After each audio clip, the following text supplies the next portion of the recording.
Čeprav beležijo malce slabši obisk na področju kulturne vzgoje, nekdaj so imeli tudi 20 tisoč mladih obiskovalcev, danes dobrih 16 tisoč, pa so v kulturnem centru še vedno zadovoljni.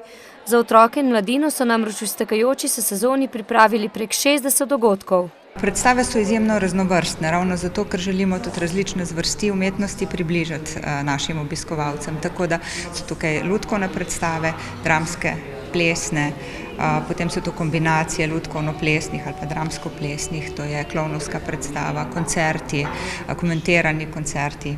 Predstave nosijo globlja sporočila, o katerih se učenci in dijaki potem v šoli pogovarjajo. Grmski osnovnošolci imajo s tem največ izkušenj, saj si v prvem in drugem triletju ogledajo od 5 do 10 predstav.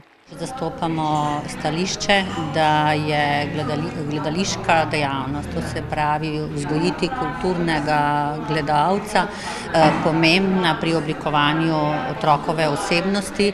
Dobra priprava na gledališko predstavo, spremljanje te in njena ocena na koncu so lahko pomemben kamenček v mozaiku pri vzgoju otroka, poudarja Simčičeva.